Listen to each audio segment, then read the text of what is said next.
M Q M کے اختلافات کیا ختم؟ 1 2 3 4 5 سب ختم،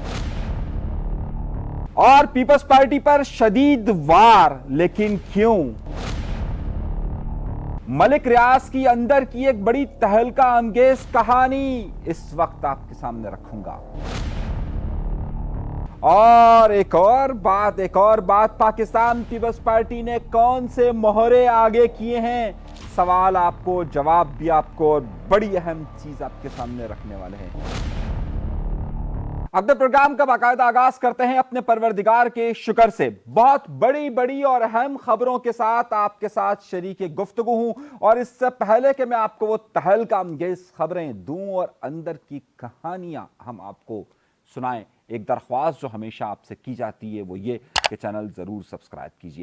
آئیے گفتگو کے سلسلے کا آغاز کرتے ہیں، اور بہت اہم نقطوں سے بات چیت میں آغاز کروں گا اپنے پروردگار کے شکر سے۔ وہ بات کہ جس کے متعلق کہا جاتا تھا کہ ایم کیو ایم کے درمیان شدید اختلافات ہیں، اور کن معاملات پر اختلافات ہیں یہ بہت زیادہ اہم ہے۔ یہ بات ہم آپ کو بار بار بتاتے رہے کہ اختلافات موجود ہیں، اور بعد میں مصطفیٰ کمال صاحب اپنے تمام دیے گئے ویلاگز کے اندر، اپنے تمام دیے گئے انٹرویوز کے اندر بار یہ کہتے رہے کہ جناب ایک ہی شخص کے پاس سارے عہدے موجود ہیں، ایک ہی شخص کے پاس سب کچھ موجود ہے۔ کیوں جو ہے وہ نیچے تمام لوگوں کے پاس عہدے موجود نہیں ہیں، کیوں موجود نہیں ہیں، اور وہ بہادر آباد بھی نہیں جا رہے تھے۔ پھر ایک اعلان کیا گیا، اور وہ اعلان یہ کیا گیا کہ ایک اہم اجلاس ہوگا، اور اس اجلاس کے بعد پریس کانفرنس ہوگی۔ یہ اعلان کیا گیا 27 جنوری کو۔ دیکھیے ایک بات کو نوٹ کر کے رکھیے گا، میں جو آپ کو خبر دے رہا ہوں وہ خبر کہیں پر بھی موجود نہیں ہوگی۔ 28 جنوری کو 3:30 بجے کا وقت رکھا گیا پریس کانفرنس کے لیے کہ اس میں اہم پریس کانفرنس ہوگی، اور اس سے پہلے ایک اہم اجلاس ہوگا۔ اس کے لیے سب کو دعوتیں دی گئی تھی، لیکن 28 تاریخ کو یہ اجلاس نہیں ہو سکا اور نہیں ہوا۔ اور پھر یہ پریس کانفرنس ہونی تھی 28 جنوری کو، لیکن پوسٹ پونڈ ہوئی۔ ہم نے آپ کو یہ تہلکہ انگیز خبر دی تھی کہ یہ پوسٹ پونڈ ہو رہی ہے کیونکہ معاملات طے نہیں ہو پائے۔ یاد رکھیے گا، تاریخ بتاریخ وقت وقت بتاؤں گا تاکہ وہ تمام چیزیں آپ کے سامنے آیا ہو سکے کہ جو اس سے پہلے نہیں ہو سکی ہے۔ اب اسی دن کنوکیشن تھا، اور کنوکیشن کے اندر اردو یونیورسٹی کا کنوکیشن تھا، گورنر ہاؤس کے اندر کا خالد مقبول صدیقی صاحب وہاں موجود تھے۔ بعد میں ایم کیو ایم کے ایک خاص گروپ، ایم کیو ایم کے اندر موجود ایک خاص گروپ نے یہ خبر چلوائی کہ جناب فاروق ستار صاحب وہاں موجود نہیں تھے، اور فاروق ستار صاحب ہوتے تو پھر پریس کانفرنس ہوتی۔ چلیے ٹھیک ہے۔ اچھا، اسی دن 28 تاریخ کو بلاول بھٹو زرداری صاحب نے ایک پروگرام کیا تھا، اور اس پروگرام کے اندر انہوں نے تاجروں کو بلایا تھا، اور بلاول ہاؤس کے ساتھ یہ پروگرام، بلاول ہاؤس کے برابر میں یہ پروگرام ہوا تھا، اور اس پہ ہم نے آپ کو تفصیل کے ساتھ گفتگو کی تھی، اور اس پہ ہم نے رد عمل بھی بتایا تھا کہ آپ کو کیا ہوا۔ اب یاد رکھیے گا، واضح طور پر یاد رکھیے گا، اور چیزوں کا فرق رکھیے گا۔ پروگرام پریس کانفرنس تھی 28 تاریخ کو، بلاول کا پروگرام بھی 28 تاریخ کو۔ اس دن بلاول کے موضوع پر گفتگو نہیں ہونی تھی کیونکہ وہ پروگرام ہوا ہی نہیں تھا، یہ شیڈیول میں ہی نہیں تھا۔ نمبر 1 پہلا نقطہ ذہن میں رکھیے گا۔ اب اس کے بعد اسی دن اعلان کیا گیا کہ اب یہ پریس کانفرنس کی جا رہی ہے 30 تاریخ کو، 28 تاریخ کے بجائے 30 تاریخ کو وقت دیا گیا 3:30 بجے کا۔ خبر شروع ہوتی ہے میرے دوستوں، میرے بھائیوں، میری بہنوں، میرے بزرگوں اور میرے چاہنے والوں۔ اب 28 تاریخ کو پریس کانفرنس کے لیے صحافیوں کو بلایا گیا 3:30 بجے۔ کتنے بجے؟ 3:30 بجے۔ عام طور پر پریس کانفرنس لیٹ ہو جاتی ہے، ظاہر ہے تھوڑی سی آگے پیچھے بھی ہو جاتی ہے۔ اب اس پریس کانفرنس کی پہلے ایک تصویر دیکھیں۔ اس تصویر میں آپ کو number 1، number 2، number 3، number 4، number 5، number 6 یہ سب چیزیں نظر آ رہی ہوں گی نا، لیکن اس میں خبر ہے، اس میں آپ کو ایک شخص نظر نہیں آ رہا، اور اس کا نام ہے گورنر سندھ کامران ٹیسوری صاحب۔ اب آپ پوچھ رہے ہوں گے ایم کیو ایم سے ان کا کیا لینا دینا؟ خبر دے رہا ہوں نا بھائی آپ کو، اگر خبر نہ دوں تو پھر کہیے گا۔ خبر یہ ہے کہ جس اہم اجلاس کے بارے میں کہا گیا تھا وہ اجلاس شروع ہونا تھا 2 بجے کے قریب، یعنی کہ نماز ظہر کے بعد، اور 3:30 بجے پریس کانفرنس ہونی تھی۔ اور اس اجلاس میں شرکت کے لیے یہ اطلاعات آئی، ہمارے پاس کنفرم اطلاعات ہیں کنفرم اطلاع دیں کہ اس میں خالد مقبول صدیقی صاحب، فاروق ستار صاحب اور کامران تیسوری صاحب بھی موجود تھے اور انیس قائم خانی صاحب بھی موجود تھے، لیکن مصطفیٰ کمال صاحب موجود نہیں تھے۔ تو آپ کہہ رہیں گے کہ پریس کانفرنس میں تو موجود تھے۔ جی ہاں، مصطفیٰ کمال صاحب آئے دیر سے، مصطفیٰ کمال صاحب آئے دیر سے، اور وہ آئے ظاہر اندر کا سارا ماحول اطلاعات، جس طرح ہماری جادوگرنی ہے، انہوں نے بھی کچھ جادوگرنیاں بٹھائی ہوئی تھی اندر۔ اب وہ میں نام نہیں لوں گا کون سی جادوگرنی جو اطلاعات دے رہی تھی کہ کون کون کہاں کہاں کیسے۔ اب ظاہر اگر اسی اہم موضوع پہ اجلاس ہونا تھا اور اسی پر بات ہونی تھی تو ظاہر بڑا اہم موضوع تھا، یہ آتے اس وقت بات کرتے، لیٹ آئے۔ اب جب وہ لیٹ ہوئے تو اب پریس کانفرنس بھی ہو گئی لیٹ، اور یہ پریس کانفرنس ہوئی لیٹ، تو اب سب کو یہ توقعات تھی کہ جن اختلافات کا ذکر کیا جا رہا ہے وہ بات ہوگی، اور ظاہر ہے یہ پریس کانفرنس تو 28 جنوری کو ہونی تھی، تو اس وقت کے حساب سے اس وقت کی صورتحال اور اب 30 جنوری کی صورتحال یہی تھی۔ طے یہ ہوا کہ یہ جو اختلافات والی خبر ہے اس کو اس پریس کانفرنس کا حصہ نہیں بننے دیا جائے گا، اور اب 47 منٹ کی جو بھی معاملات ہیں وہ طے ہو جائیں گے بعد میں، لیکن اس حوالے سے پہلے خاموشی اختیار کی جائے۔ سنیے گا لفظ کو بغور سنیے گا، اور اس کا اثر میں آپ کو آگے چل کر سناؤں گا۔ خبر دے رہا ہوں میں آپ کو، صحیح ہے، پکی جادوگرنی کی خبر۔ اب ہوا یہ کہ 47 منٹ کی جب یہ پریس کانفرنس شروع ہوئی تو خالد مقبول صدیقی صاحب، آپ گھڑی کو نوٹ کر لیجئے، اور اگر میں غلط کہہ رہا ہوں تو آپ جا کر نوٹ کر لیجئے، 18 منٹ اور 10 سیکنڈ تک وہ پریس کانفرنس کرتے رہے۔ انہوں نے پریس کانفرنس کا جہاں سے آغاز کیا، اور 47 منٹ کی اس پریس کانفرنس کا جہاں انہوں نے آغاز کیا، ابتدا میں ہی بالکل شروعات میں انہوں نے امن کمیٹی اور پاکستان پیپلز پارٹی پر ہاتھ رکھنا شروع کر دیا۔ اب پاکستان پیپلز پارٹی پر ہاتھ، بلاول بھٹو زرداری صاحب نے وہاں پر کسی کا نام نہیں لیا تھا، انہوں نے کہا تھا اس سے پہلے کہ کراچی کے حالات کچھ اور تھے 2008 کے، اور اس پر کل ایم کیو ایم لندن کا الطاف حسین صاحب کی جو رابطہ کمیٹی ہے اس میں بیان بھی آیا تھا، کل ہم نے وہ پروگرام بھی آپ کو بتا دیا تھا، صحیح نا۔ اب کیا ہوا، اب اس 5:45 پر انہوں نے لیاری گینگ وار کا ذکر کرنا شروع کر دیا۔ جو لیاری گینگ وار کے ذریعے اس پورے شہر کو یرغمال بنایا ہوا تھا، اس کی شدت میں کوئی کمی آئی ہے، لیکن ان سے بھی آپ کے تعلقات پوری دنیا کو پتہ ہے۔ پھر شاید اب یہ بھتہ سرکاری سطح پہ وصول کیا جا رہا ہے، آفسوں میں وصول کیا جا رہا ہے۔ اور اسی دوران تقریباً 13ویں یا 14ویں منٹ کے اندر اذان کا وقفہ ہوا تو فاروق ستار صاحب سب سے خاموش رہنے کا کہا گیا، لیکن فاروق ستار صاحب کچھ کام نے بولتے رہے، کس کو؟ خالد مقبول صدیقی صاحب کو بھی، ہنس ہنس کر بات کرتے رہے، انیس قائم خانی صاحب سے بھی۔ ماحول اس طرح سے دیا گیا کہ سب شانتی شانتی شانتی شانتی شانتی سکون ہے۔ 18ویں منٹ کے بعد کہا گیا مصطفیٰ کمال صاحب سے کہ آپ بات کریں گے، اور مصطفیٰ کمال صاحب نے بات کرنا شروع کی۔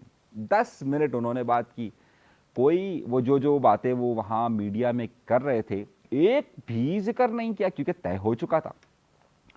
اور آپ یہ دیکھیے کہ 25ویں منٹ میں وہ تمام کا تمام ملبہ آرمی چیف کی طرف رکھتے ہیں، اور آرمی چیف کے متعلق فرماتے ہیں کہ جناب آرمی چیف نے کہا تھا کہ میڈیا میں کوٹ ہوئی تھی بات کہ اس میں کہا گیا تھا کہ نئے صوبے اور کراچی کو صوبہ بنایا جا سکتا ہے۔ آرمی چیف نے بھی اس والی بات کی تائید کی ہے کہ پاکستان میں نئے صوبے پھر بننے چاہیے، پھر صوبوں کی بات اٹھے گی۔ اگر آپ اختیارات اور وسائل نیچے نہیں دیں گے تو پاکستان میں پھر نئے صوبوں کی پھر ایڈمنسٹریٹو پرابلم ہو گئی ہے۔ اچھا، بڑے محتاط مصطفیٰ کمال صاحب نے بھی گفتگو کی، نہ بلاول زرداری صاحب پر اس طریقے سے کھل کر بات کی، نہ انہوں نے بات کی، صرف یہ عمومی جو اس پارٹی پر الزامات لگتے ہیں، یہ وہ باتیں جو علی خورشیدی جو ان کے بالکل نیچے آتے ہیں، وہ بھی یہ ساری بات کر چکے ہیں۔ اچھا، میں کیوں ذکر کر رہا ہوں ذرا سا غور سے سمجھے گا، میں آگے چل کر بتا رہا ہوں علی خورشیدی اور ان کا ذکر میں کیوں کر رہا ہوں۔ اب وہ تو کوئی ایسی عمومی بات تھی نہیں کہ جس پہ کوئی بڑے پلان کی بات کی جائے۔ اچھا چلیے ٹھیک ہے، 10 منٹ انہوں نے بات کی، اور 28ویں منٹ میں مائک آ گیا فاروق ستار صاحب کے پاس۔ فاروق ستار صاحب نے بھی وہی باتیں دہرائی تقریباً، اور 37 منٹ پہ فاروق ستار صاحب نے اور 37 منٹ میں پھر خالد مقبول صدیقی صاحب آئے, انہوں نے وفاق سے بھی درخواست کی کہ جناب آپ کو ہم یہ بات کہہ رہے ہیں, ذرا اس کو سنیے, سن لیجیے آپ بھی خالد مقبول صدیقی صاحب کیا فرماتے ہیں. وفاق میں ساتھ دے کر ہم نے اپنے پر ہونے والے مظالم میں کم سے کم آپ کی طرف سے کوئی آواز سنائی تو دے. آپ 18ویں ترمیم کی مجبوریوں میں جکڑے ہوں گے, اپنی زبان تو کھولیں, کوئی فیصلہ تو کریں. عدلیہ سے بھی انہوں نے شکایت کی, وہ بھی سن لیجیے. یہ عدلیہ سے تو ہم مانگتے رہے, جاتے رہے, آپ کے پاس ہمارے ہزاروں ہزار مقدمے سسک رہے ہیں. آپ ایک جعلی ڈومیسائل پر فیصلہ کرتے کرتے آپ رک گئے ہیں. اور پھر فوراً جب وہ کہنے لگے تھینک یو, اور وہ اٹھنے ساتھ انہوں نے کچھ چلو صحافیوں کے سوالات لے لیں. میں آپ کو بڑی بات بتا رہا ہوں, اب آپ ہر ایک کی تو زبان بند نہیں ہو سکتی نا. جو MQM کے آفیشیل فیس بک پیجز پر جو چیزیں چل رہی تھی اور جو تمام جگہ چل رہی تھی, این اس وقت سب کے مائک بند ہو گئے. آپ فیس بک پر جا کر اس بات کو دیکھ سکتے ہیں کہ جو ان کی آفیشیل آل اباؤٹ MQM پر یا کہیں پر بھی چل رہی تھی, اس کی سوالات وقت آواز بند ہو گئی.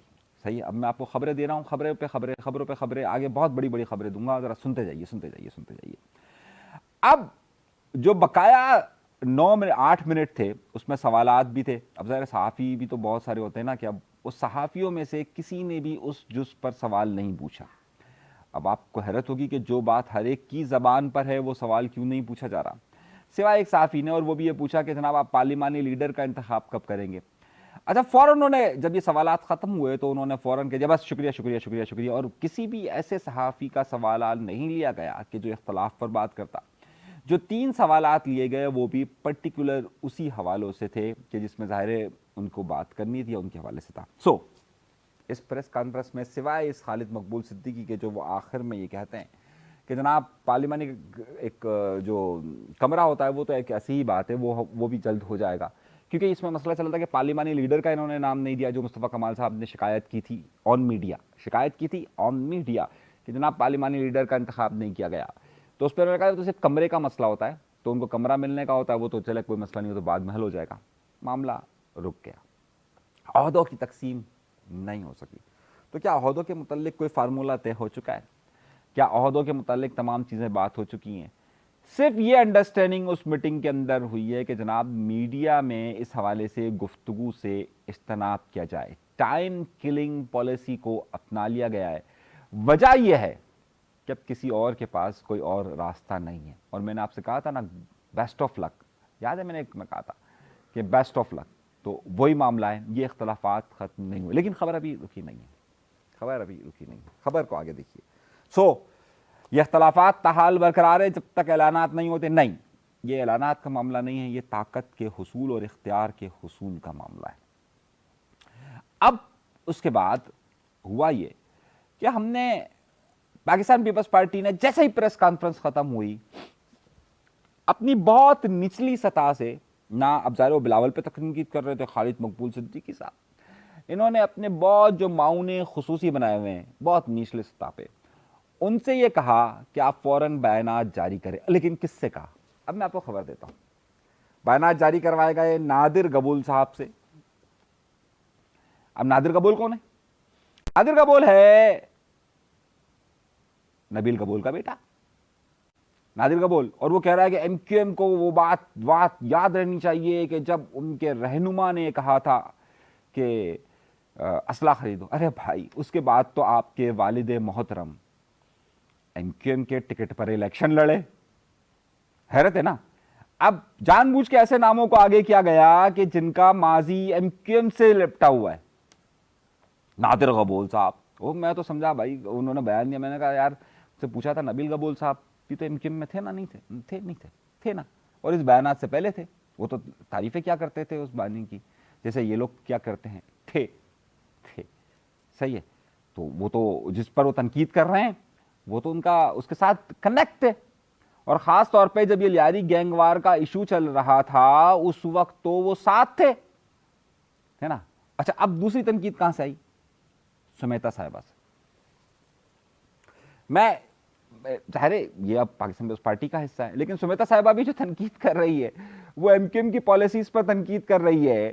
اور وہ تنقید وہ تنقید اس وقت کرتے جب ہم بات کر رہے تھے, تو اس وقت تو سمیتا صاحبہ شاید میرے خیال سے نہیں کا حصہ تھی, ایم کیو ایم کا حصہ تھی جب ہم بات کرتے تھے, اور جب ہم کڑے وقتوں سے گزرتے تھے تو میرے خیال سے اس وقت پی ایم کا حصہ تھی. اب وہ پاکستان پیپلز پارٹی نے ان کو استعمال کیا, وہ بھی پیپلز پارٹی سے ہی آئی ہیں سمیتا صاحبہ بھی, ان کا بھی بیان آیا.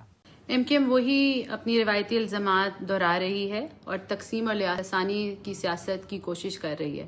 کراچی کے تاجر تو خوش ہیں کہ بھتہ خوری, جبری چندوں, ہڑتالوں اور دھمکیوں سے ان کی جان چھوٹی ہے. یہ ایک مسترد جماعت کا توجہ حاصل کرنے کا روایتی واویلا ہے. پچھلے دنوں میرے ایک انٹرویو میں بہت بات ہوئی تھی. رؤوف ناگوری صاحب سے میں نے انٹرویو لیا تھا, پاکستان پیپلز پارٹی کے رہنما ہے, اور ایم کیو ایم کے اس دور میں. بھائی ظاہر ہے آپ کسی سے بات کریں تو اس وقت سے بات کریں نا کہ جب اس سے ہو. یہ سب تو یہ دونوں جو انہوں نے بیانات جاری کیے تو اس وقت ایم کیو ایم کے حصے تھے, ان کے والد اور یہ سمیتا صاحبہ خود.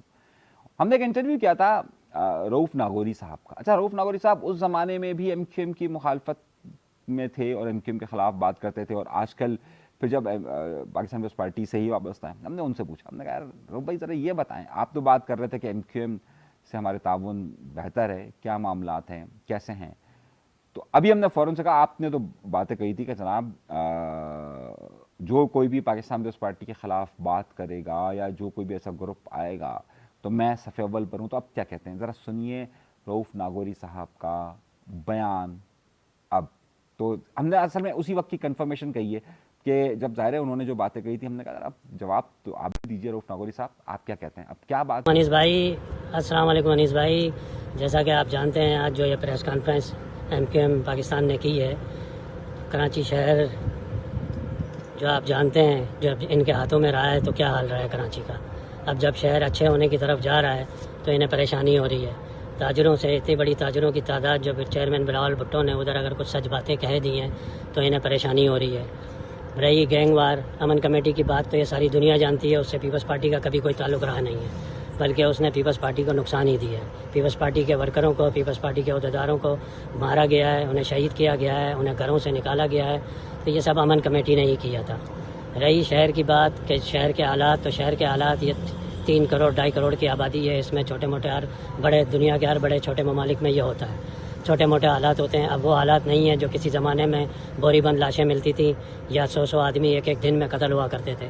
اس شہر میں ہڑتالیں ایک ہفتہ چلا کرتی تھیں. اب وہ پوزیشن نہیں رہی, تو لوگوں کو پریشانی ہو رہی ہے, لوگوں کو دکھ ہو رہا ہے. رؤوف ناگوری صاحب کا آپ نے بیان سنا. ہم نے کہا ذرا پوچھے تو صحیح کہ آپ نے تو کہا تھا سارے معاملات ٹھیک ہیں. یہ رؤوف ناگوری صاحب کا بیان ہے. اگلی خبر پر آتے ہیں. اگلی خبر, یہ 2 بڑی خبریں میں نے آپ کو دے دی ہے, اب بڑی خبر کی طرف آ رہا ہوں. میں نے آپ لوگوں سے کہا تھا کہ یہ جو بحریہ ٹاؤن کا مسئلہ چل رہا ہے, کراچی کے لوگوں, حیدرآباد کے لوگوں, سندھ کے لوگوں, خصوصی طور پر اور پاکستان کے لوگوں, میں نے آپ سے ذکر کیا تھا کہ احتیاط کیجیے گا, اور احتیاط اس سینس میں کیجیے گا کہ جو وہاں آپ نے انویسٹمنٹ کی ہے وہ اور یہ معاملات. اچھا, اس کی بہت بڑی وجہ تھی کیونکہ یہ جو ملک ریاض صاحب ہے, انہوں نے اس بار جو پنگا لیا ہے یہ فی الحال 3-4 سال اب صحیح نہیں ہوگا, اور ان پر سخت سے سخت وقت آئے گا. ہم ملک ریاض کے خلاف اس وقت بھی تھے کہ جب اس نے کراچی کی زمین پر قبضہ کیا. میں وہ واحد آدمی تھا کہ جو اس وقت ان کی اس قبضے کے خلاف شوز کرتا تھا. میں کہتا تھا یہ کراچی کے لوگوں کا حق ہے. مجھ پر کئی پابندیاں لگی, مجھے ان پر نام لینے پر پابندی لگا دی گئی, مجھے بہت کچھ برداشت کرنا پڑا اس زمانے میں کہ جب میں ایک ٹی وی چینل سے وابستہ تھا, بڑے ٹی وی چینل سے وابستہ تھا. میں نے بہت کچھ سہا, ان کے ظلم اور ستم سب کچھ سہا ہے میں نے. اس وقت یہ مقتدرہ قوتوں کے قریب تھے, بہت زیادہ قریب سمجھے جاتے تھے, صحیح ہے. اور اب ان کے اختلافات ہیں اور شدید اختلافات ہیں. آج ملک ریاض کے 190 ملین پاؤنڈ میں آپ نے خبر دیکھ لی ہوگی کہ ملک ریاض کے پاسپورٹ منسوخ کیے گئے, اور بشرا بیگم کی جو دوست تھی جو کہ فرنٹ وومن کہلاتی تھی, فرا گوگی, اس کا بھی پاسپورٹ آج ختم کیا گیا ہے, پاکستان کا پاسپورٹ.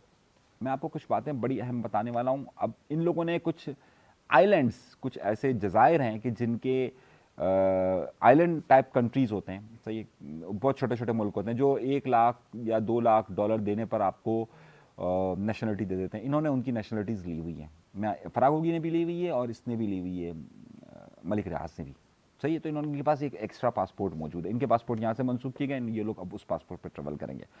سوال یہ نہیں ہے, سوال یہ کہ میں جو آپ کو خبر دینے والا ہوں وہ بڑی اہم خبر ہے. یہ جو کچھ چینل ظاہر ملک ریاض کا نام نہیں لیتے تھے کیونکہ ان کے کاروباری معاملات ہیں ان کے ساتھ، یہ سارے بڑے بڑے چینل بڑے بڑے گد سارے ملک ریاض کے اشبات پہ کام کرتے تھے، اور سارے وہ نام نہیں لیتے تھے ان کی انویسٹمنٹ ہے ان کے اوپر، یہ بڑے بڑے چینلز کی جتنے بھی بڑے بڑے چینلز ہیں ان کی. اور ابھی جب یہ معاملہ چل رہا تھا اس وقت بھی اب ان کے ایک طرف کھائی تھی اور ایک طرف وہ تھا، کیا بڑا مشہور گانا ہے وہ، ایک طرف اس کا گھر اور ایک طرف میں قدا. صحیح ہے، ایک طرف بڑی طاقتوں سے اس وقت معاملات ملک ریاض کے اور ایک طرف ملک ریاض کے ہونا، تو یہ چینل سارے ڈرتے تھے گھبراتے تھے کہ یار یہاں سے ملک صاحب ناراض نہ ہو جائیں، یہاں سے ناراض نہ ہو جائیں. ملک ریاض کے انوالومنٹ، میں ہمیشہ اس بات تو کہتا رہا کہ کراچی کے 400 ارب روپے اس کے اوپر ہیں، اور یہ 400 ارب روپے اگر یہ دے کراچی میں پانی کا مسئلہ، بجلی کا مسئلہ، یہ تمام مسائل حل ہو سکتے ہیں، سڑکوں کے مسئلے حل ہو سکتے ہیں. اسپیشلی پانی کا بہت بڑا مسئلہ جس کے لیے ہم اس طرف دیکھ رہے ہیں وہاں سے وہ بند ہو سکتا ہے، ان کے پانی کے معاملات بھی بند ہو سکتے ہیں. اب آج دیکھیے ایک دم سے جب اشارہ ہوا ہے تو مرتضی وہاب ملک ریاض سے خلاف شروع ہو گئے ہے نا، یہ بھی ہوتا ہے، وقت کی بات ہے. اور آج ٹی وی چینلز کو بھی کہا گیا ہے تسی انسان دے پتر بنو، خبر دے رہا ہوں آپ کو. اور یہ جو ملک ریاض کا نام لیتے ہوئے آپ کی زبانیں بند ہو جاتی ہے اور آپ لوگوں کی جو انویسٹمنٹیں ہوئی ہیں، صحیح ہے نا، آپ سمجھ رہے ہیں نا، بڑے بڑے چینلوں کے نام ہیں اس میں، بڑے بڑے چینلوں کے نام ہیں، صحیح، اور ان کے نام ہے. تو آج وہاں پر بھی رساکشی ہوئی، اور اب آپ کو وہ لوگ جو ملک ریاض کے قصیدے پڑھا کرتے تھے اور ہیڈ لائنز چلایا کرتے تھے کہ ملک ریاض کے نئے پروجیکٹ کا آغاز ہو رہا ہے، صحیح حالات بدل گئے اور بہت کچھ حالات بدل گیا ہے. اور میں اس بارے میں بڑی بات آپ سے کہہ رہا ہوں کہ ہم اس وقت بھی ظلم کے خلاف تھے، ہم آج بھی خلاف ہیں، ہم میں تبدیلی نہیں آئی ہے. اور یہ جو پیکا قانون آیا ہے، صحیح ہے، کوئی اس کے خلاف آواز بلند کرے نہ کرے، ہم جائیں گے عدالت. صحیح ہے، ہم کوشش کریں گے کہ یار کم از کم اپنی قانونی جنگ کو، جمہوری جنگ کو اور آزادی اظہار کو ہر جگہ پر لا سکے، ہر خوف سے بالا ہو کر، اور ہر ایک کے پاکستان کے شہریوں کے حقوق کے لیے صحافیوں کے ساتھ، اور جہاں پر بھی ہم جا سکتے ہیں ضرور جائیں گے. آپ کے تعاون کی ضرورت ہوگی اور آپ کی مدد کی ضرورت ہوگی. آپ سب لوگ اس بات پہ گمائیں کہ جو مشکل وقت ہم نے گزارا ہے، لیکن ہم کبھی بھی کسی بھی ناانصافی کو تسلیم نہیں کر سکتے. اگر ہمیں اکیلے جانا پڑا تو ہم ضرور جائیں گے، اور ہم انسانوں کے خلاف عدالت تک ضرور جائیں گے. انصاف ملتا ہے نہیں ملتا ہے، جو بھی حالات ہوتے ہیں وہ اللہ مالک ہے، لیکن کم از کم میں اکثر یہ بات کہتا ہوں کہ ہر گھر میں دیا بھی جلے اناج بھی ہو، نہ ہو اگر کہیں ایسا تو احتجاج بھی ہو. ہم وقت کے حساب سے بدلتے نہیں ہیں، ہم اپنی ایک ہی بات پر قائم رہتے ہیں کہ عدل، انصاف اور پاکستان کے تمام لوگوں کے جمہوری حق کو تسلیم ہونا چاہیے. اجازت دیجیے گا، اللہ نے کے بعد.